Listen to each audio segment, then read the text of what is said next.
Lõppenud Riigikogu valimiste tagajärjed on meie riigile äärmiselt kahjulikud. Eestis on võimule tõusmas ajaloo kõige vasakpoolsem ja globalistlikum valitsus, mistõttu meie püsimine iseseisva rahvusriigina on sattunud väga suurde ohtu.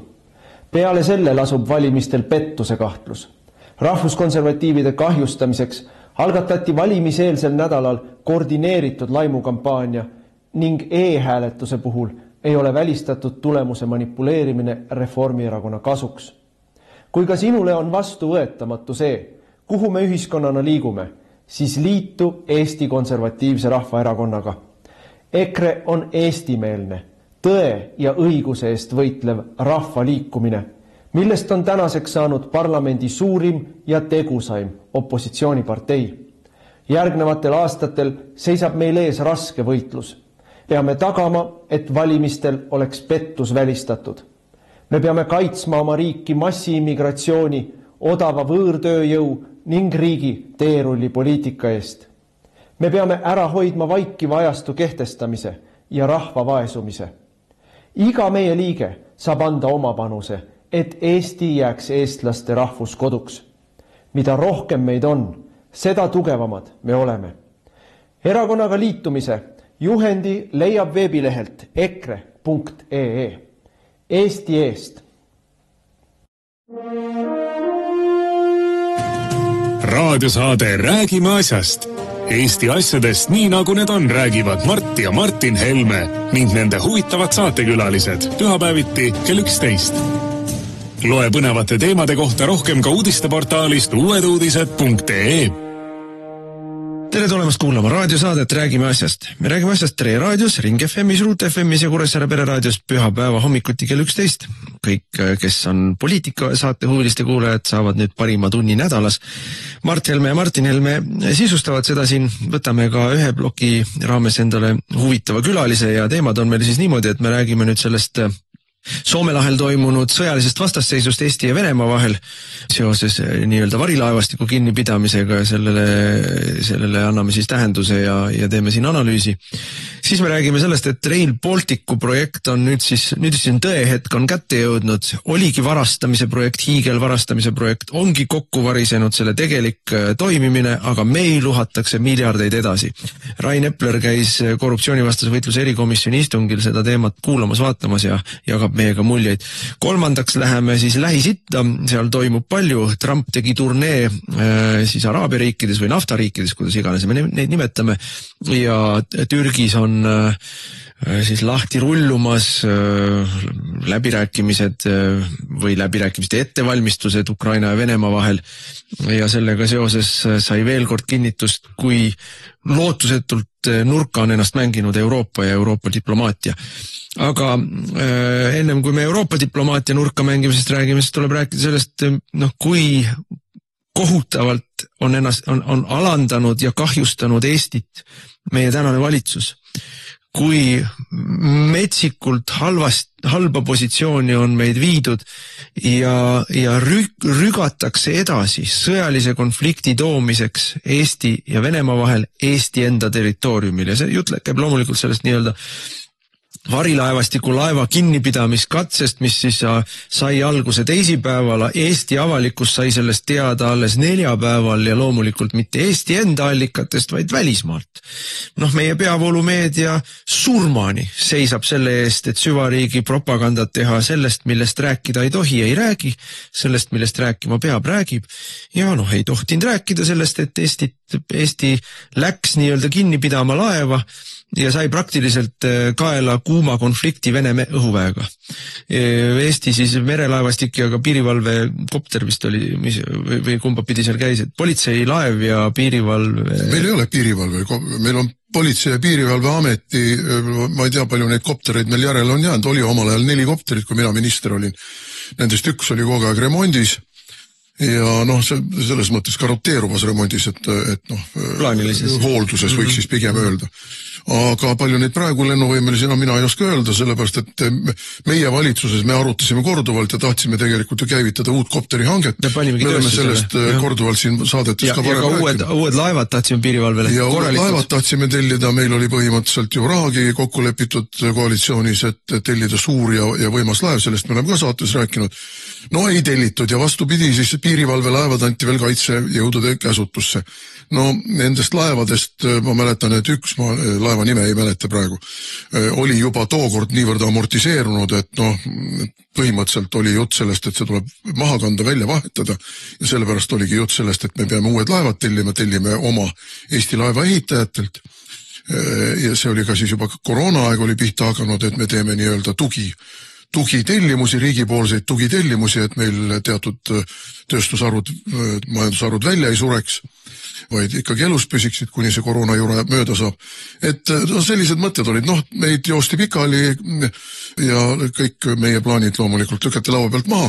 Ja nüüd me näeme siis, mida me näeme? Me näeme seda, et täielik ettevalmistamatus. Tüli norima oleme kanged, aga tegelikult kaklusvõime puudub.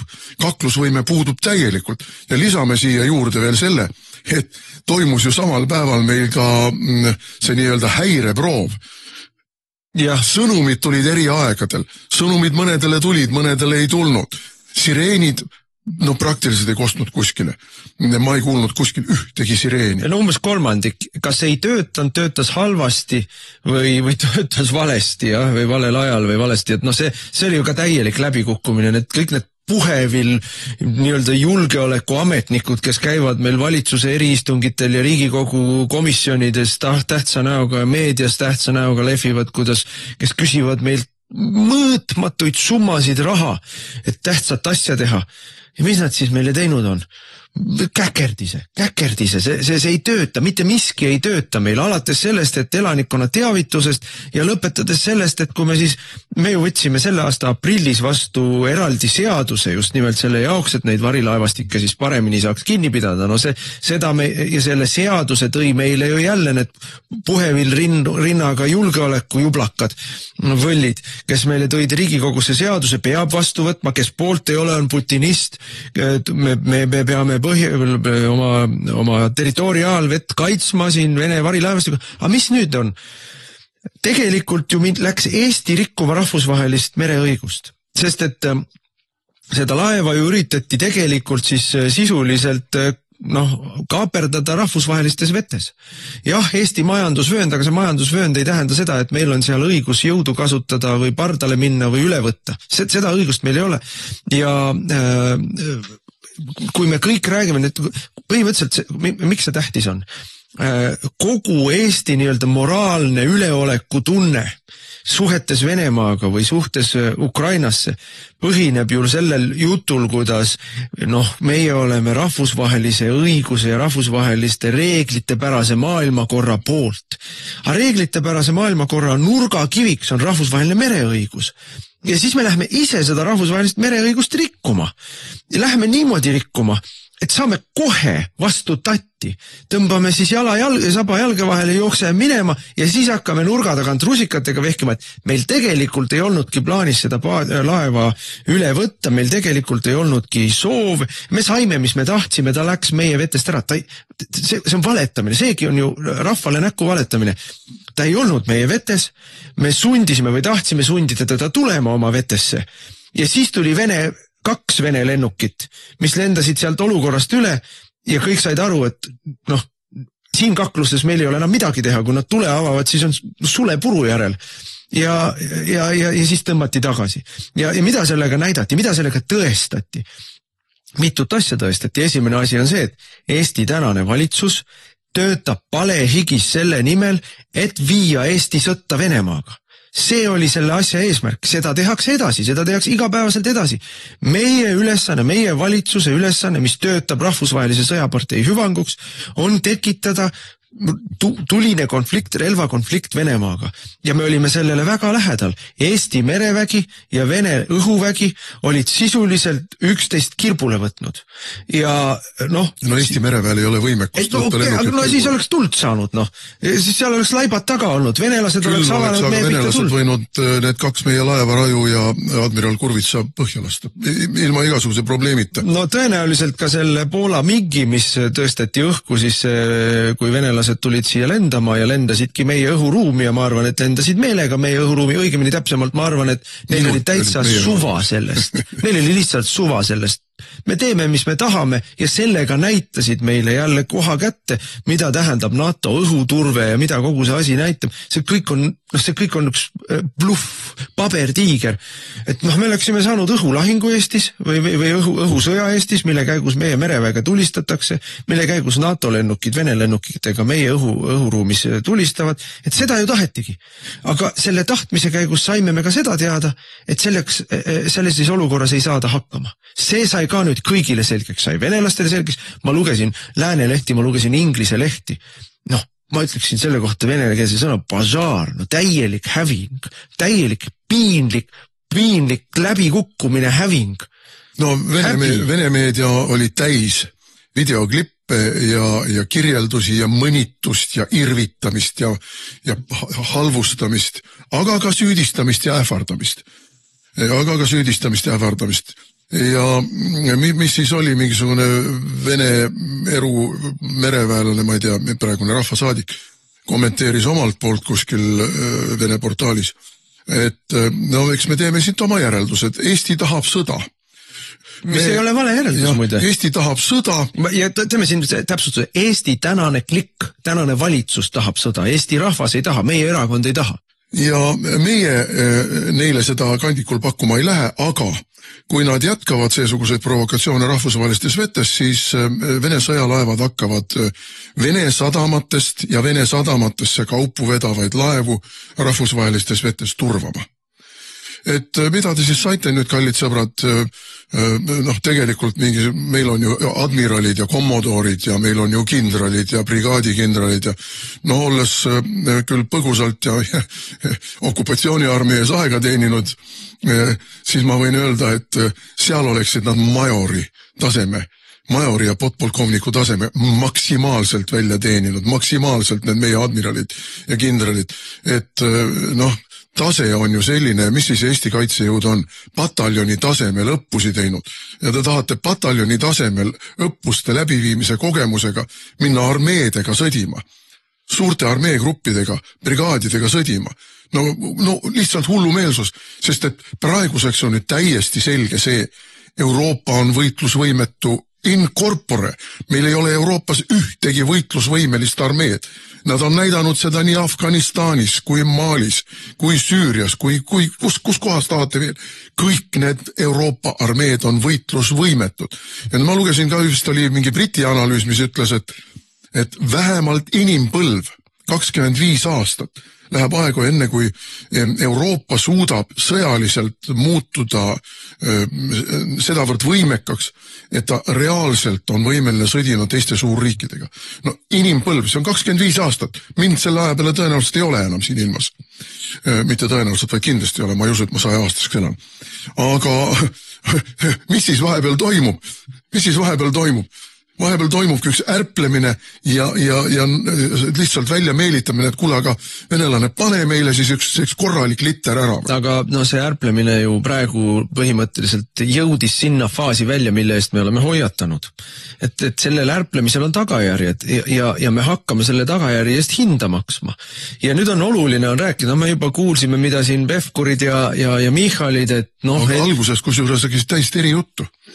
Siis läks natuke aega, siis Stratcom saatis oma jutupunktid, siis hakkasid kõik rääkima, et eiga meil tegelikult ei olnud plaanis pardale minna, et me kahtlustasime, et ta võib kahjustada ühte sidekaablit ja sellepärast me saatsime laevad sidekaableid turvama. See oli nüüd teine jutt, aga see, et helikopter lendas seal kohal, algul oli jutt, et me tahtsime dessandi maandada seal ja sundida teda sadamasse tulema. Seda nad tahtsidki, see oli ju selge, et nad tahtsid seda, nad alguses kinnitasid üle ka. Aga ma ütleksin sekka veel, vaadake, kallid kuulajad. Eesti merevägi ei ole sedavõrd võimekaski kui mingid Somaali piraadid.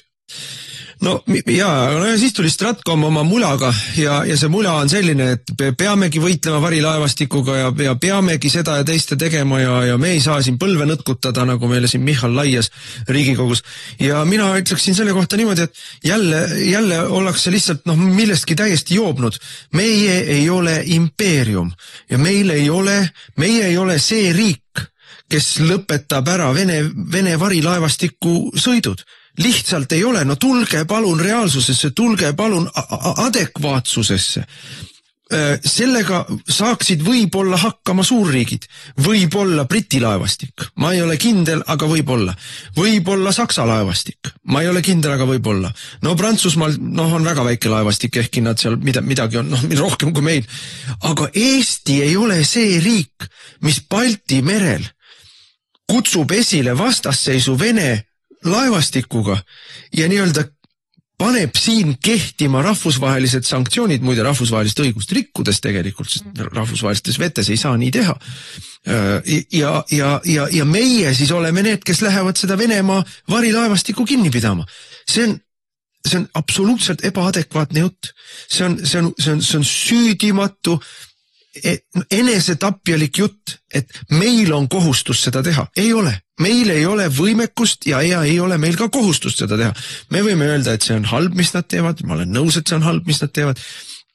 Me võime öelda, et me peame tegema kõik, mis on meie võimuses, et kaitsta oma neid kaableid, ka õige, aga minna sellisesse laupkokkupõrkesse Vene õhuväega, Vene mereväega Soome lahel on Eestile sõja kaela tõmbamine ilma võimekuseta selles sõjas üldse midagi saavutada. Seda me nägime ära sel nädalal. Lennukid lendasid üle ja meie oli urgudes peidus. Ja õige oli, et urgudes peidus, sest muidu oleks surnud kõik. No mina ütlen niimoodi selle kohta, et ega Vanka ei andesta, ega Vanka ei unusta. Et selle Michali ja Kaja Kallase, kogu selle reformi kliki, kogu selle sõjapartei, ega seda sõjaparteid ju dirigeeritakse väljapoolt Eestit. See on ju rahvusvaheline sõjapartei, mis ei ole alla andnud muide ka veel Ameerika Ühendriikides. Ega Ukrainas muidugi. Trump näeb kurja vaeva, et seda sõjaparteid, mis on Ameerikas taltsutada, et see ei tiriks kolmandasse maailmasõtta. Kurja vaeva näeb. Ja süüdistatakse muidugi teda putinismis selle pärast, nii nagu meidki. Et kuulge, kui teil ei ole kaklemisvõimekust, siis ärge norigi tüli. Aga mina ütlen, et Vanka ei unusta ja ei andesta. Vaadake Venemaa ajalugu. Vaadake ja õppige Venemaa ajaloost. Nad on võimelised hambad ristis pikalt kannatama ja ootama momentumit. Ja kui see momentum tuleb, nad kasutavad hetkega selle ära. Ja mina ütlen, et miinimum, mis me selle reformikliki ja sõjapartei ärplemise tulemusena saavutame, on see, et me jääme ilma Narvast. Lihtsalt meie alandamiseks, meie häbistamiseks, NATO alandamiseks, NATO häbistamiseks, meie liitlaste alandamiseks ja nende häbistamiseks, kogu tänase maailmakorra häbistamiseks ja purustamiseks. Vankad teevad ühel hetkel selle operatsiooni, võtavad ära Narva ja siis küsivad kõik Pariisis, Londonis, Washingtonis ja mujal. No ega me ju Narva pärast 3. maailmasõda ei alusta ja Vanka irvitab meile kõigile näkku. Aga siis ütlevad ameeriklased meile, ise tegite selle, ise läksite Vene laevastikku hõivama ja sisuliselt kaaperdama rahvusvahelistes vetes, sisuliselt tegeleti riikliku piraatlusega. Mina ütlen küll selgelt, see ei olnud rahvusvahelise õigusega kooskõlas. Kõik siin sõimavad hutisid, kes takistavad liiklust Punasel merel. Aga millega siis Eesti riik tegeles Balti merel või Soome lahes? See on kooskõlas sanktsioonipakettidega, mis on Euroopa Liidu poolt vastu võetud ja Venemaa vastus rakendatud ja mida toetab ka Ameerika. Et see on ju see põhjendus. Ja, aga see ei ole korrektne põhjendus. See ei ole korrektne põhjendus ja isegi kui see põhjendus on tõene, juriidiliselt on võimalik kõiki asju ära seletada, musta valgeks värvida ja valgeks mustaks värvida, siis praktikas on niimoodi, et selle sanktsiooni jõustamisega ei ole mitte ükski teine riik, eurooplased, ameeriklased, mitte keegi teine ei ole tahtnud tegeleda. Varilaevastiku vastu ei ole mitte keegi teine läinud, sest et nad kõik saavad aru, et see on ohtlik. Soome korra läks, võttis selle Eagle S või mis selle nimi oli ja see läks kuulekalt sadamasse. Venelased tegid siit oma järeldused, muide. sellest konkreetsest kaasusest ja mitte midagi ju välja ei tulnud. See laev lasti minema. Jah, nõuti, et mingisugused tehnilised probleemid on vaja likvideerida. Need likvideeriti ära, aga mingisugust sanktsioonide järeldust või mingisuguse edasiste varilaevastiku tõkestamiste järeldusi sellest ei tulnud ja kõik kriminaalasjad, mis meeskonna liikmete vastu algatati, on praeguseks lõpetatud. Tähendab, kes siis lolliks jäi? Lolliks jäi Soome riik. No mitte ainult lolliks, aga see minu meelest räägib meile ka seda, kui me vaatame sellele asjale natuke teise nurga alt ja astume välja sellest hüsteerilisest sõjapropagandast, et me peaksime ka kriitiliselt ikkagi küsima, et aga kas see varilaevastiku jutt on ikkagi kõik lõpuni päris nii, nagu meile üritatakse muljet avaldada, et jah, venelased rendivad seal küll Gaboni ja ma ei tea, mis Burkina Faso ja kelle lipu all sõitvaid laevasid, kellel ei ole kindlustust, kujutad ette, kindlustust ei ole, sest et nende kindlustus on rahvusvaheliste sanktsioonidega ära keelatud, sõidavad ilma kindlustuseta rahvusvahelisel meel, rikuvad võib-olla mingisugust keskkonnaalast nõuet, eks ole, aga põhimõtteliselt see on kõik selline, ütleme, ümbert nurga üritatakse leida põhjuseid, miks neid laevasid ei tohiks sõita, aga põhimõtteliselt venelastel on õigus oma naftat müüa, kui nad tahavad. Ja kui eurooplased ei taha osta, siis on neil õigus sanktsioonid kehtestada ja mitte osta. Aga venelased võivad oma naftat edasi müüa ja võivad seda naftat laevaga tankida, kui see sõidab mööda rahvusvahelist vett ja rahvusvahelise õiguse raamides, sest et need sanktsioonid, millest räägitakse, see 17. pakett, mis kehtima pandi, see ei ole kogu maailma kohta kehtiv. See on Euroopa enda poolt endale tehtud või ütleme Euroopa ja Venemaa vahelisi suhet reguleeriv. See ei ole Afrika riigid või Hispaania või Hiinad või Indiad, nemad sellest osa ei võta. Nemad on otsustanud, et nemad tahavad Vene naftat edasi osta ja venelastel on õigus seda neile müüa. Ei ole ega eurooplastel või ka ameeriklastel ei ole õigus öelda venelastele, et ärge müüge oma naftat neile, kes tahavad osta.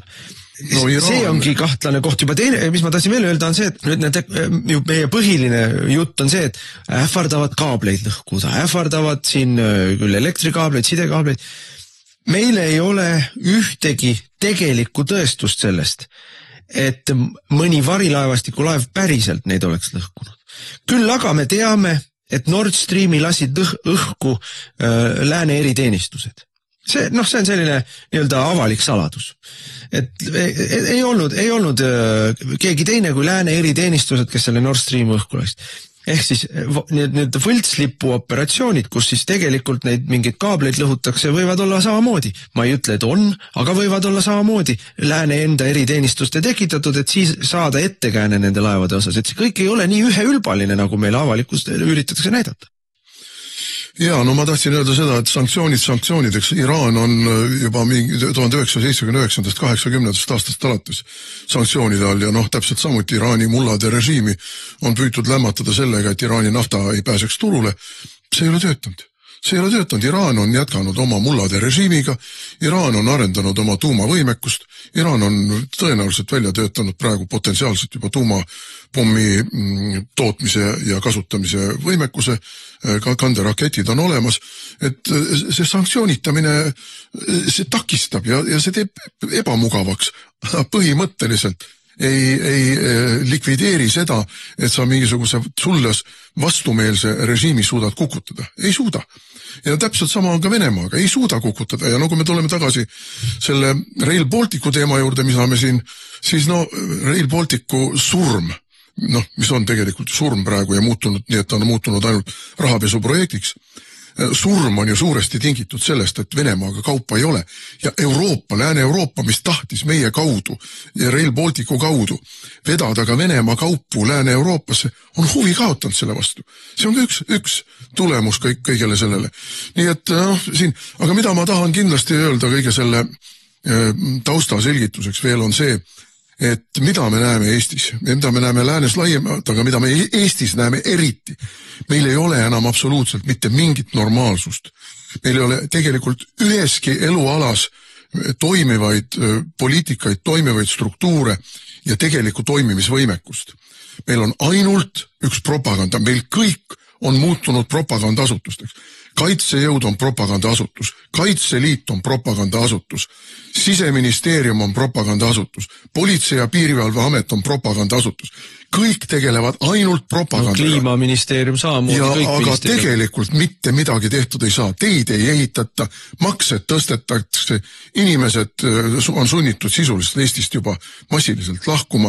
Täiesti küüniliselt veetakse siia sisse kolmandast maailmast odavtööjõudu. Kõik on muudetud mingisuguseks väärastunud propagandaks ja tulemust ei saagi olla sellisel juhul. No, toon ühe näite. Nüüd avastas äkki endine Päästeameti direktor Mati Raidma, Eesti vajab tugevat ja võimekat kriisireservi. Vabandust, Mati Raidma, kui mina olin minister, siis me alustasime selle kriisireservi loomisega. Siis oli sinu erakonnakaaslaste ja kogu selle propagandaks muudetud poliitika sõnum see, et Helme tahab teha oma eraarmeed. Mati Raidma isiklikult võttis ka sõna minu meelest selle vastu. Nüüd äkki tahab ta eraarmeed. Ma mõtlen miks pärast. Sellepärast, et nüüd selle julgeoleku tagamise sildi all on võimalik sinna uhada suured rahad. Suured rahad, mis lähevad jälle omadele jagamiseks, hangete tegemiseks ja mida suurem on raha, seda kergem on sealt ju mingisuguseid purukesi kõrvale toimetada. See korruptsioon on nii valdav, nii endeemiline ja nii Eestit hävitav. Ja kogu see julgeoleku teema käib selle sama propaganda hulka. Ja see julgeoleku propaganda tegelikult ühel hetkel võib Eesti rahva hävitada. Kokku võtaks ikkagi selle teema niimoodi, et meil hakkavad kätte jõudma nüüd reaalsed tulemused sellele sõja õhutamisele ja sõjahüsteeria õhutamisele, mida me oleme 3 aastat näinud, mida Reformierakond on vedanud, Kaja Kallas ja Michal ise. See nii-öelda Venemaa põlvili surumise ja tükeldamise jutt ja Putini karistamise jutt, mida me oleme kuulnud küll Mihkelsonilt, küll Tsahknalt, küll kõigilt neilt. Ja see täiesti mõistuse vastane, üliemotsionaalne, labiilne räuskamine, mis on toimunud, siis nüüd nagu kontsentreerus siis sellesse hetke, kus me selle praalimise tulemusel läksime siis seda nii-öelda Vene varilaevastiku laeva üle võtma ja lihtsalt suruti meid pöidlaga paika pandi, litsuti laiaks ja irvitati meie üle. Ja kui siit ei tehta järeldust, et tuleb muuta seda lähenemist, siis järgmine kord on laibad taga.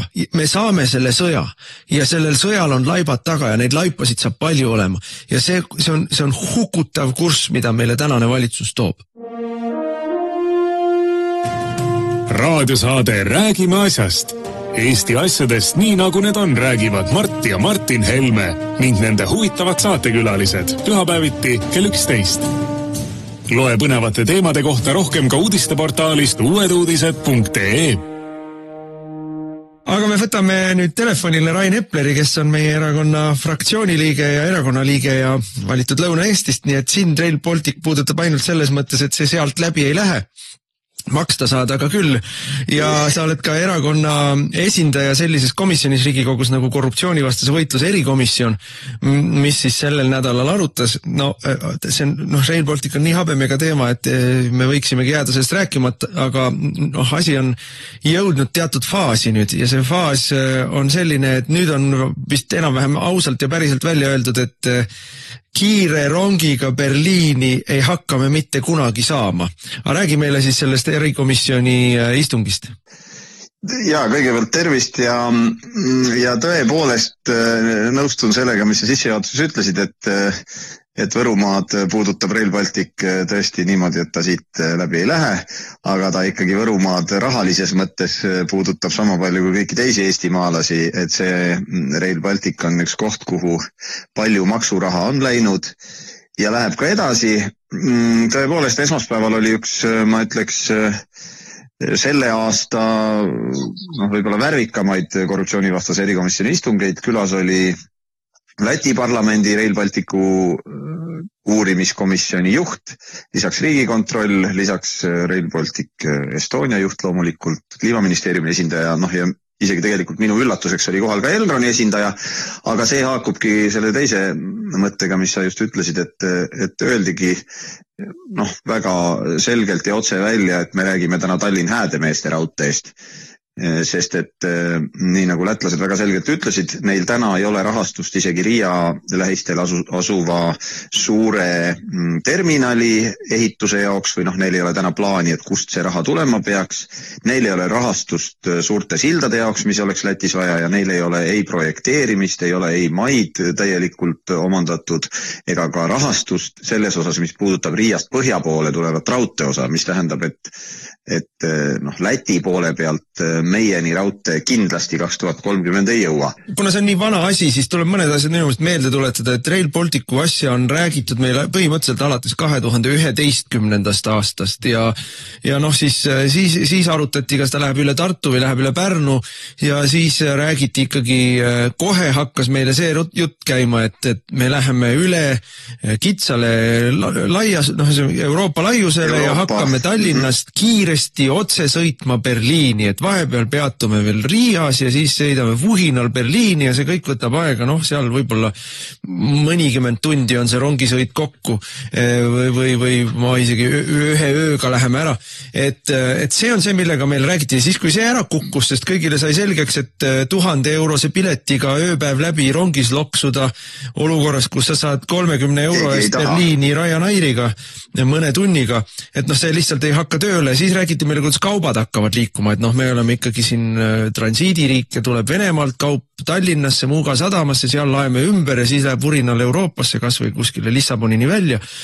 Siis tuli välja, et majanduslikult see ei ole absoluutselt toimiv asi, et ei hakka seal kaup ka, aga siis viimane argument oli, aga meil on vaja, et meil oleks julgeoleku seisukohalt, et vaata need tankid, mis Poolast Eestisse peaksid jõudma, et need tulevad Rail Balticuga siis ja vurinal tulevad loks ilusti ja jõuavad meil, sõidavad Pärnus või kuskil terminalis maa. Nüüd tuleb välja, et ei hakka see ka tulema või? Ja ükski Vene droon ei puuduta neid seni, kuni nad reisivad. Nii tuleb välja ja värske minister Kuldar Leis oli ka küll põgusalt komisjonis ja vaatas kõigile sellise sirge näoga otsa, kui nii võib öelda, ja ütles, et ei, aga tulevadki aeglased rongid ja tuleb palju peatusi, sest regionaalne rongiliiklus on ka oluline. Ja lisaks sellele, mis sa kõik väga korrektselt ütlesid, millest meile on ajaloos räägitud, on ju räägitud tõesti kiirest. Nüüd hiljutisemal ajal on räägitud vähemasti kiirest ühendusest Pärnusse. Nüüd ka see jutt on ära kadanud, räägitakse aeglasest ühendusest Pärnusse ja Häädemeestele. Ja kõik see, et kaup ja reisijad ja muud jutud alguses ju Rail Baltic pidi olema 2 rööpmepaari, eks ole, et siis kõik rongid saavad kiiresti liikuda. Nüüd on jõutud 1-ni.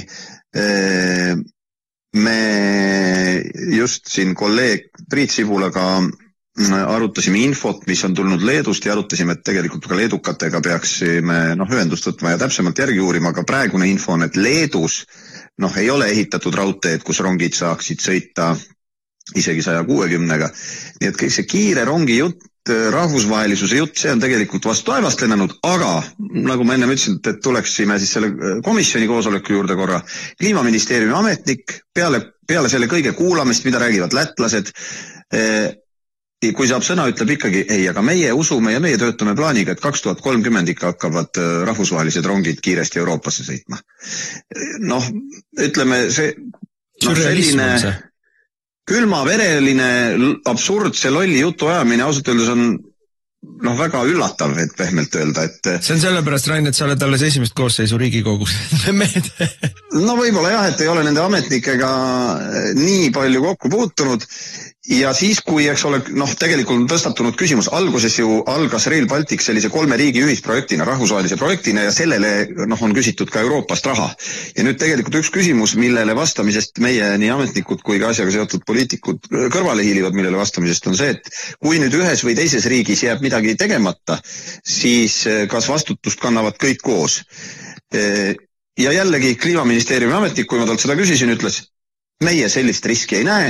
Seejärel sai sõna Läti külaline, kes näitas ka lepingu paragraafe ja rahastus nende otsuste punkte ja ütles, et jah, loomulikult me kanname vastutust koos, mille järel võttis sõna meie enda riigikontroll, kes ütles, ja loomulikult on riskid ja neil on tehtud selle kohta analüüs, kaasatud ka advokaatidest väline osapool veel seda hindama. Jah, on küll riskid. Nii et ütleme, ametnikud jätkuvalt ei pea paljuks valetada.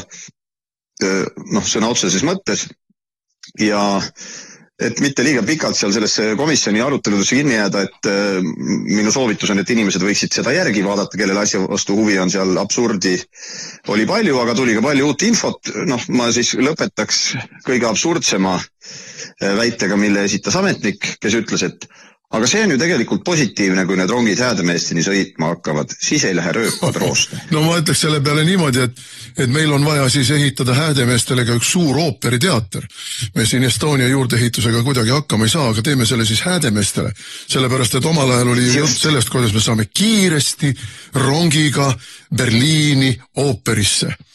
Ja muide Lõuna-Eestit puudutab see ikkagi, ma tulen päris algusse tagasi, sellepärast, et Lõuna-Eesti kruus ja liiv, mida Eestis nagunii ei jätku enam varsti, kuna kõik need ehitused, mida meil tehakse, ka kõige tavalisem kuuri vundamendi valamine nõuab sul liiva ja seesugust materjali. Et see läheb sinna Rail Balticu põhjatusse auku, meenutame, et siin Pärnumaa rabadest läbi kaevamine, seal on mingi 20 meetri sügavusse vaja kaevata seda rabapinda lahti, et jõuda siis kõva pinnaseni, see kõik tuleb ära täita millega ja ma ei tea millega, kuskilt hakkame vedama ja lõppude lõpuks, ma ei tea, Soomest siis graniiti või see kõik on nii ajuvaba ja pöörane algusest peale olnud, aga mis on ikkagi point on see, et keegi on saanud juba üle 10 aasta raha. Keegi on saanud üle 10 aasta raha ja see ei ole kõik niinimetatud Euroopa raha. Just. Rahasaajad on harjunud seda raha saama ja praegu vähemasti ei paista, et kui nii kaua kui praegused poliitilised jõud riigi juhtimist jätkavad, ei paista kusagil. Ma parandan siin riigi varastamist. Ma parandan siin, seni kuni nad riigi varastamist jätkavad. Ja senikaua ei paista, et Rail Balticu projekti osas mingit peatumist oleks oodata, et siin ka kui teinekord kusagil inimesed juurde tulevad ja küsivad, et mis sa arvad, Rain, mis sellest saab, et siis ma olen lühidalt vastanud, et ma arvan, et rongid kunagi Euroopasse sõitma ei hakka, aga teisipidi nii kaua kui see praegune klikk võimul on, ma arvan, et raha sellesse projekti upub jätkuvalt edasi. Ma kusjuures seda rahanumbreid tuleks nagu inimestele proovida lahti seletada, et tuletame meelde suurusjärkusid. Ma mäletan, kui seda Rail Balticu kolme riigivahelist lepingut Riigikogus ratifitseeriti, ma mäletaks, see oli 2016 aastal või umbes sellel, võib-olla oli mõni aeg hiljem natukene. Ja meie olime sellele vastu ja me olime vastu nii keskkonnaalasel argumentatsioonil, aga meie peamised vastuargumendid siiski taandusid majanduslikele argumentidele, rahanumbritele ja tookord räägiti, et see kogu projekt läheb maksma seal võib-olla seal niimoodi alla 10 miljardi, Eesti osa sellest on kolmandik, 85% sellest annab Euroopa Liit, et kogu kulu Eestile on sadades miljonites ära jagatud umbes 10 aasta peale, et mis tuu ikka tege. Aga ja siis meil oli kohe ette oli selge, et Eesti osa seal siis öeldi umbes kogu kulu oli seal 2,5 miljardit võib-olla räägiti. Ja siis omakorda, et jälle 80% tuleb eurorahast. See arvutus oli ette näha juba sel hetkel, kui räägiti täielik muinasjutt. Nüüd siis mõni aeg läks mööda, kui siis hakati päriselt projekteerima tegema, siis Eesti osa sellest kasvas seal kuskil 5-6 miljardini. Eesti osalus sellest jätkuvalt siis 20%, aga ausalt öeldes hakkab juba lõhnama sinna miljardi kanti, eks ole, see oma kulu. Me ei räägi eurorahast, me räägime oma kulust. Niimoodi, rääkimata hooldusest, mis hakkab pärast seda jääma täielikult meie õlgadele, mis on 10 miljonid aastas igal juhul. Siis läks veel natuke aega mööda ja öeldi, et seoses hindade tõusu ja inflatsiooniga kogu projekti, kogu kulu on hinnanguliselt 40 miljardit ja Eesti osa sellest on seal 12-15 miljardit. Ütleme siis, ja et 80% eurorahast on jätkuvalt selle numbri sees, kui ta jäi veel sinna 6 miljardi juurde, ühesõnaga, kui küsite, et kust siis ülejäänud raha tuleb, ülejäänud rahad peavad projekti vedajad ise omast taskust leidma, et Eesti kulu sellest kogu projektist nüüd on hüpanud Noh, sinna, mina ütleks, et ta hakkab lõpuks meenutama seal 10 miljardit hakkab lähenema sellele, oma kulu. No võib-olla on ka 7 või 8 miljardit. Ja tegelikult siia juurde, mis puudutab just seda eurorahade osa, siin mõni nädal tagasi käis Euroopa Komisjoni esindaja, kelle siis portfellis see Rail Balticu projekt on ja ka temaga komisjonis vesteldes oli küsimus, et aga kui nüüd nii-öelda Euroopa poolne rahastus ei kata 85%, ja täna me teame, et ta ei kata, et kuidas siis edasi minna, et kas siis Euroopas nii-öelda tehakse midagi komisjoni poolt, leitakse rahasid ja tema ütles väga selgelt, et ei, ärge nüüd valesti aru saage. Teie olete otsustanud teha selle projekti, kuhu me oleme otsustanud mingil määral raha panna, aga teie vastutus on puuduolev osa leida ja see, et ärge, ühesõnaga komisjoni sõnum oli, et ärge siin kuidagi tulge nagu komisjoni kraesse seda panema, nii et see oli üsna otseselt välja öeldud, et sõbrad, et te nüüd siin olete saanud euroraha, aga nüüd varsti te enam ei saa, aga projektid te peate lõpuni tegema, sest kui te projektid ei lõpeta nii, nagu te olete lubanud, siis tuleb hakata tagasi maksma seda euroraha, mis siia juba tulnud on ja siis läheb see asi eriti kulukaks veel. Ei, tegelikult ei lähe, kui me selle arvutuse ära teeme nüüd, et kui me täna pooleli jätaksime ja selle raha tagasi, siis me oleme veel mõnesaja miljoniga. Jah, aga kanname kuludesse selle, mis tehtud on juba ja maksame tagasi selle, mis saanud oleme või osa sellest, mis saanud oleme ja jagame lätlastega. Läti on juba saanud ühe trahvi või oli see Leedu, kes sai trahvi? Jah, Leedu sai trahvi ja praegu käib vaidlus selle üle, kas seda jagatakse 3 peale või ei jagata 3 peale. See on küll väike trahv seal mingites 10 miljonites, aga... No väike ja väike, 50 miljonit on see, millest komisjoni istungil räägiti, et kui me siin meenutame neid valitsuse jutupunkte, miks ei saa €1 miljonit laste huviharidusesse panna ja siia tänna, siis tegelikult see 50 miljonit on väike raha, kui me räägime, eks ole, 15 miljardist selle kõrval, aga kui nii-öelda mõelda, mida 50 miljoniga teha saab, või isegi kui sellest kolmandik meile tuleb, ikkagi selle eest saab Eestis terve rida häid asju teha, aga nüüd on risk, et me peame selle trahvi näha. Tuleme tagasi selle juurde, et jätkuvalt valitsus valetab meile suu ja silma sisse 2 asja. Esiteks, ükskõik kui kalliks läheks, ärge muretsege, Euroopa Liit annab sellest 80%, mis tähendab seda, et Eesti majandusse voolab miljardeid raha sisse piiri tagant, euroraha ja see elavdab meie majandust. See on vale. Teine vale on see, et nüüd me saame rongiga kiiresti Berliini ja kolmas, mis ma tahan siia kõrvale panna, on see nüüd, et 2018. aastal pandi kinni Tallinn-Pärnu raudtee. See nii-öelda Lelle lõik pandi kinni ja ei olnud, ma mäletan, me vaidlesime selle üle, tol ajal oli minister Kadri Simson, kus ma ütlesin, et kuule, et pange ta nüüd uuesti käima. Ei, varsti tuleb Rail Baltic ja selle uuesti avamine maksaks 20 miljonit, me ei saa seda teha, sest seda raha ei ole, eks ole. Jälle 20 miljonit, seda raha ei olnud. Ma ei mäleta enam, mis aastal 2000 alguses pandi kinni Haapsalu raudtee. Nii, ja siis selle raudtee taastamist alustasime me, kui me olime valitsuses, EKRE oli valitsuses, alustasime raudtee taastamist siukse 6-7 kilomeetrist lõiku on isegi ära tehtud nende otsuste najalt, mis me tegime, aga nüüd on ta jälle riiuli peale jäänud. Selle kogu raudtee taastamine, ütleme siis Riisiperest kuni Haapsaluni rongiliikluse edasiviimine, selle kogu kulu oleks olnud siis elektrifitseerimise ja kõigega, oleks olnud kuskil 100 miljonit ja sinna muide oleks saanud ka euroraha peale või CO-kvoodi raha või ükskõik missugust raha, nii et see ei oleks ka kõik olnud eelarvekulu ja maksumaksja kulu. Ei, seda teha ei saa. Ühesõnaga regionaalset rongiliiklust põhimõtteliselt ei tehtud, sest mina väidan sellepärast, et liiga väikesed rahad läksid sinna. Et ikkagi vaja on ära kulutada miljardid ja miljardid, et mis me siin mingi mõnekümne miljoniga, siis ei saa ju varastada. Ja nüüd me teeme siis, ja selle ütles Kuldar Leis tegelikult otsa välja, et nüüd me teemegi regionaalset Häädemeeste raudteed, aga vaata, kui me siin nüüd kuludest räägime, siis Rail Baltic Estonia käest oli küsimus, et kui palju see infrastruktuuri kulu iga aasta on siis, mis tuleb operaatorite vahel, eks ole, ära jagada, mida Rail Baltic Estonia siis küsima neilt hakkab, kui raudtee peaks Häädemeesteni sõitma. See on 35–50 miljonit, ma julgeks öelda, et juba siis 50 või rohkem on. Ja, aga ta oleks väike nii-öelda Elroni osa peale, kui kiired rongid sõidaks Varssavisse ja kaubad liiguks, aga kuna seda ei ole, siis sisuliselt tekib meil selline püsikulu 50–60 miljonit aastas, et Häädemeestele saaks rongiga sõita. Et ei tundu, mitte et ei tundu, ei ole kuidagi pidi mõistlik lahendus ja ütleme, et üritatakse see raha varastamine nüüd siis kuidagi tsementeerida, sest et ütleme, ma olen vestelnud siin mõne poliitikuga Reformierakonnast teemal, et ega see olemasolev Elroni raudteevõrk, kuhu me maksame tohutult dotatsiooni ja mis kvaliteedilt jääb tegelikult täna sellele alla, mida erafirmad bussiliikluses pakuvad.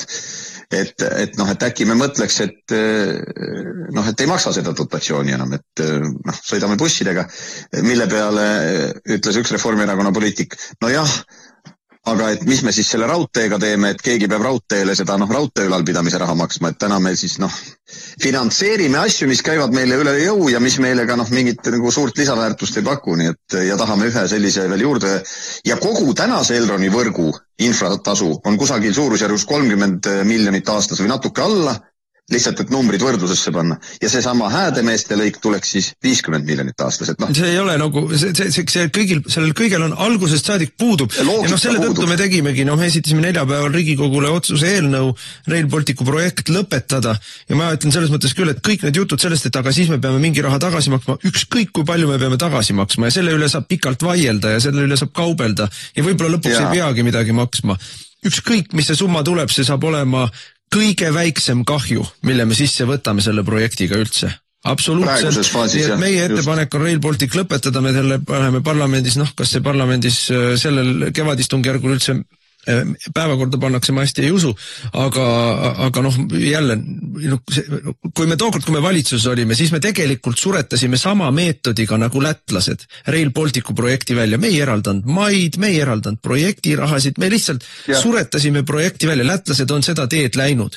Ja nüüd on seal faasis, et ütlevad, et meil ei ole rahastust, meil ei ole midagi ettevalmistatud, tõenäoliselt jääb tegemata. Aga meil mindi edasi mürinal ja nüüd me oleme siin. Nii et ja siis kurdetakse, kuidas raha ei ole riigil raha ei ole, makse peab tõstma. Aga mina tahan lõpetuseks või ma ei tea, võib-olla Rain tahab midagi veel lõppakordiks panna, aga tahan öelda seda, et meil on tuututatud mitu aastakümmet siin juba, kuidas võrreldes saatusekaaslastega on meil hästi läinud ja Eesti edulugu ja aga saatusekaalastel on niisugused lood, et on näiteks meie poolt põlastatud Usbekistanis on kiirraudtee. Taškendi Samarkandi vahel on kiirraudtee, paari tunniga saad sõita ja selle on ehitanud Usbekistani valitsus ilma eurorahadeta, ilma igasuguse eurotoetuseta, lihtsalt on teinud. Meie oleme jätnud ehitamata 4-realised teed, nüüd tuleb välja, et ei ole raha isegi kohalike teede hooldamiseks vastaval tasemel. Raudteed me ka ehitanud ei ole, omal ajal ehitatud, juba Eesti ajal ehitatud ja Nõukogude ajal ehitatud raudteeliinid oleme kinni pannud kõik, ära erastanud, ära varastanud, raha oleme kulutanud, nagu me siin praegu oleme tõdenud, miljardites ja miljardites, aga mitte midagi ei ole sündinud. Mitte midagi ei ole sündinud. Aga sa ei pea isegi vaatama Usbekistani saatusekaaslasi, isegi 6-varbalised, kellesse me suhtume niimoodi, et meil on ikka võrreldes Lätiga on meil hästi, on olnud nii palju targemad ja nii palju vähem korrumpeerunud, et nad sellist hullust ei tee. Ja nagu sa Mart ütlesid, et võib-olla midagi lõpetuseks, ma sellest sinu jutust haakuvalt tahaksingi veel öelda seda, et need samad 4-realised teed, me täna teame, et liiklus Pärnu ja Tallinna vahel on täiesti hullumeelne ja tegelikult ka Tartuni võiks 4-realine minna. Me oleme saanud Euroopast palju raha ja tegelikult selle raha eesmärk on olnud just nii-öelda Euroopa kiire ühenduvus ja need 4-realised teed.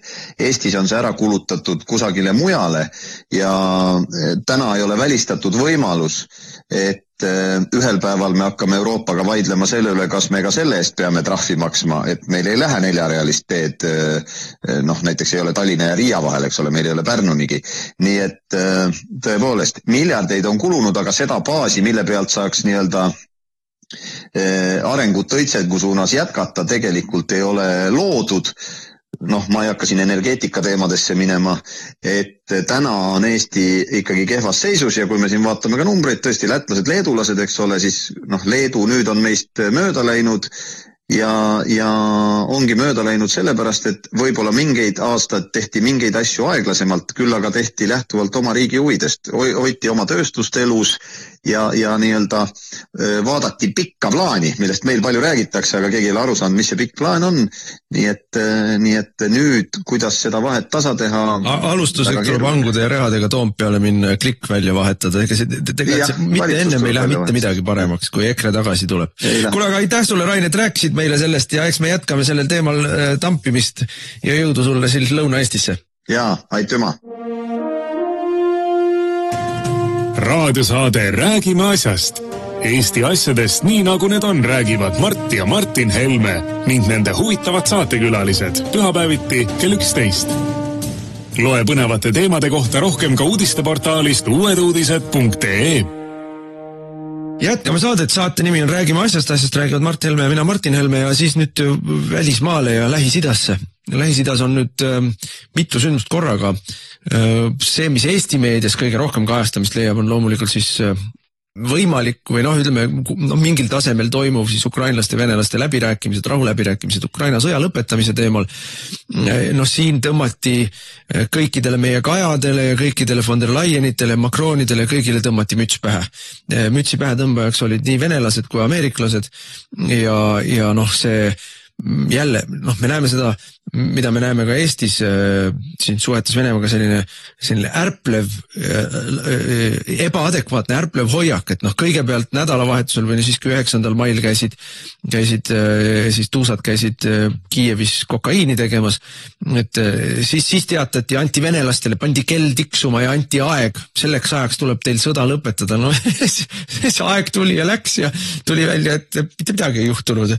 Aga kokaiini tegemise puhul ongi ju, tekivad ju teatud niisugused eufoorilised tunded, nagu ma olen kirjeldustest lugenud ja keegi ärgu tulgu nüüd öelma, kust see Helme seda teab, ju ta on ise kokaiini teinud. Ei, ma mäletan, ma lugesin ammu veel Nõukogude okupatsiooni ajal ühte 30. aastate Ameerika romaani, mis rääkis tollaste nii-öelda neegri mustade ühiskonna hierarhiatest ja sealsetest suhetest.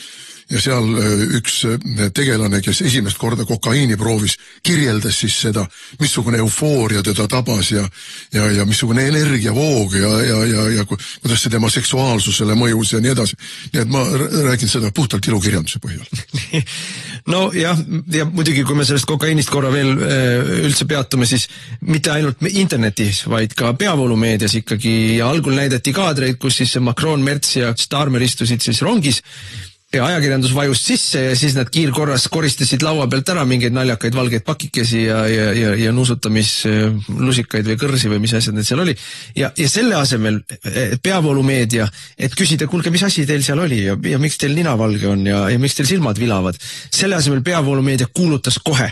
Kõik, kes räägivad kokaiinist, on Kremli jutupunktide vestjad.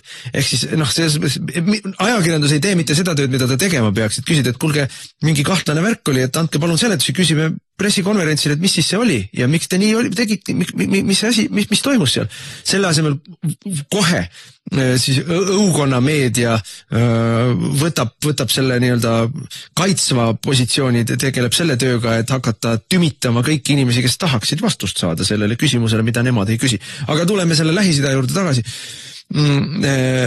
Sellega paralleelselt, eks ole, Trump oli sättinud, et ta peab ringtuuri Lähis-Idas. Ja ja ilmselt selle pidades silmas võimalust, et seal toimub mingi kõrgetasemeline kohtumine, kui vaja on, siis ta on seal koha peal, saab ka sellele panustada. Aga taustaks tegeles ta tegelikult ju Iraani vastase siis sellise suure koalitsiooni loomisega Lähis-Idas. Ja väga edukalt, see oli üliedukas tuur, mis seal oli Ameerikale nii julgeoleku mõttes kui ka majanduslikus mõttes. Meie ajakirjanduses on jälle kajastatud seda, et Katar kinkis talle hiigelkalli Boeingi lennuki ja et see on kangesti korruptsioonihõnguline, aga tegelikult oli ju lugu niimoodi, et Katar andis lubaduse Boeingule teha tellimusi. Sadade miljardite ulatuses on seal need kaubanduskokkulepped. Üks aegade suurimaid tellimusi. Just. Ja siis ja see on Boeingule tuleb kindlasti kahtlemata väga palju kasuks, ja need on töökohad Ameerikas ja see on maksuraha Ameerikas ja kõik mis veel. Ja siis selle nii-öelda kokkuleppe sisse soolamiseks andsid ühe Boeingu Valgele Majale või Trumpile, kusjuures sellega Trump survestas ka Boeingut, kes on juba pikki aastaid olnud hädas tellimuse täitmisega, et presidendi lennuk valmis saada. See on 40 aastat vana presidendi lennuk, see Air Force One. Ja, et nad on tellinud uue, Trump oma eelmisel ametiajal telliti, õigemini täpsemalt Obama tellis uue Air Force One'i. Trump tuli võimule ja ütles, et te olete liiga kalli kokkuleppe teinud, võttis sellest kokkuleppest mitmeid miljardeid maha ja nüüd ikka veel 8 aastat hiljem ei ole see lennuk valmis saanud või 10 aastat hiljem. Ja Trump nagu sellega põhimõtteliselt ikkagi pistis nina sisse ka Boeingu juhtkonnale, et ega mul ei olegi teie lennukit vaja. Ma sain siin korraliku, aga samal ajal tegi neile tellimuse välismaalt tuues need nii-öelda petrodollarid või Katari raha Ameerikasse, miljardeid, triljonid tegelikult me räägime sellest. Ja samal ajal sõjatööstus sai tellimusi sealt Araabia riikidelt ja seal oli ka muid erinevaid majanduslikke kokkuleppeid, aga see on asja üks pool. Asja teine pool on ikkagi see, et Trump tõmbas kõik need riigid, kaasa arvatud Süüria muide, tõmbas siis sellesse leeri, kellega on nii-öelda ameeriklastel omad suhted ja nad ei ole enam Iraani siis nii-öelda käsilased seal piirkonnas. Ja kolmas asi, millest meile ei räägita, on jälle väga oluline ka. Kogu selle Trumpi siis visiidi üks põhiline tulemus on see, et tegelikult ta pani kehtima Lähis-Idas uue korra ja see kord on see, et Ameerika ei käi seal korda loomas oma lõputute sõdadega, vaid et seal peavad kohapealsed jõud, peavad omavahel need asjad ära klaarima ja Ameerika sõjaliselt sinna ei sekku. See on nagu asi, mis on nagu ikkagi tegelikult minu arust epohhiloov. Ja see ongi põhimõtteliselt ju praanikupoliitika. Te saate meilt nii palju raha ja tellimusi ja relvi, aga saate seda seni, kuni te käitute viisakalt. Ja aga vastu nad saavad ka raha. Ameeriklased saavad ka raha. See on kahepoolne, just, kahepoolne. Ja selle vastu tasuks ameeriklased ei lähe sõjaliselt seal kõike nii-öelda kiviaega pommitama. Ma tulen korra tagasi selle lennuki teema juurde, nii nagu liberaalid vasakpoolsed ikka. Kohe tormati Trumpile kallale korruptsioonisüüdistustega. Trump vastas väga adekvaatselt. Aga seda ei kingitud mulle. See lennuk tuleb Ameerika riigile ja Ameerika maksumaksja säästis sellega nii ja nii palju raha. Et kui te mind süüdistate, siis see on täiesti ebaadekvaatne. Ja kusjuures Trump on esimene president Ameerikas vist alates Washingtonist, kes palka ei võta. Jah, nii et korruptsioon, aga see on tüüpiline, me näeme seda siinse liberaalse režiimi puhul ka. Kõik teised, nii kui nad midagi teevad, millel on võimalik äkitselt kuskilt külge haarata mingite süüdistustega. Meenutame siin Mart Järvikut, kes olevat tohutu korruptant olnud ja oma algkooli esimese klassi vennaga mingisuguseid diile teinud, keda ta ei olnud aastakümneid näinudki. See oli meeletu korruptsioon, see oli õudne missugune korruptsioon. Aga Liina Kersna testihange, see ei ole korruptsioon. Pihlakodu vägistamised ja surnuks peksmised, mis seal nendes hooldekodudes on toimunud, seal ei ole uurimisse väärset materjali mitte kopika eestki. Kõik on koššar, mis sellest, et inimesi vägistatakse, mis sellest, et üks inimene surnuks pekstakse, mis sellest, et mõni aasta tagasi oli juhtum, kus inimene peaaegu surnuks näljutati ja lasti tal murdunud luuga nädalate kaupa piinelda. Ei, see kõik ei ole probleem. Õigusriik Eestis, prokuratuurid niisuguste asjadega ei tegele. Aga kui keegi oma esimese klassi koolivennaga on teinud mitukümmend aastat, 30-40 aastat hiljem mingisuguse tehingu või andnud heakskiidu mingisuguste PRIA rahade suunamisele tema firmasse, see on meeletu korruptsioon. Aga tuleme korra tagasi veel, et see Trumpi tuur on üks osa sellest kõigest, aga nüüd see nii-öelda läbirääkimised seal Türgis, me ei tea, kuhu need välja jõuavad, aga selge on see, et liigutakse küll, korraga üks samm edasi ja vahepeal 2 sammu tagasi, aga ikkagi liigutakse selle poole, Rubio ütles ka välja, et Ukraina sõda lõpeb diplomaatilise lahendusega, mitte sõjalise lahendusega. Oli ju üsna selge on see, et need kokkusaamised ei saa toimuda niimoodi, et kõigepealt lähevad presidendid kohale ja lepivad kokku, et see ikka käib täpselt vastupidi. Kõigepealt tulevad kohale madalama astme ametnikud, julgeolekuametnikud, poliitilised ametnikud kes nii-öelda kaardistavad ära selle, kuidas on üldse võimalik edasi liikuda ja siis hakatakse vaidlema, eks ole, vaidluskohad kaardistatakse ka ära, kus kellel on kõige rohkem nii-öelda järeleandmise ruumi ja kus kellelgi on kõige vähem seda järeleandmise ruumi ja siis toimub see nii-öelda kõrgemal poliitilisel tasemel otsustamine, et mis nüüd edasi saab. Aga see on ka suur samm edasi tegelikult. Jah, aga siin on tegelikult väga kujukas näide ju selle kohta, kuidas venelased tõmbasid jällegi ju kõigil lohku. Sest Putin tegi ettepaneku ilma igasuguste eelnevate tingimuste esitamiseta alustada läbirääkimisi sõja lõpetamiseks ja püsiva rahu saavutamiseks. See on see, et Michal meile nõuab kogu aeg. Püsiv rahu. Õiglane. Ja mis siis tegi Zelenski, kes tahab ju sõja jätkumist, sest see on tema poliitilise ellujäämise ainus keskkond. Sõja kestmine tähendab Zelenskile tema poliitilist ellujäämist, sest niipea kui sõda lõpeb, õiendab Ukraina rahvas temaga kõikide nende sadade tuhandete inimohvrite pärast lihtsalt jõhkralt arved. Korruptsiooni pärast loomulikult. Ja ka rahvusvahelised kohtud ja muud asjad. Et see on talle ellujäämise küsimus. Sellepärast tema tahab sõda. Sellepärast püüdis ta nurjata tegelikult kohe eos need läbirääkimise esitades omapoolse ultimatiivse tingimuse. Putin peab kohale tulema, millest meie Stratcom kohe võttis, kuidas Putin ei julge sinna minna.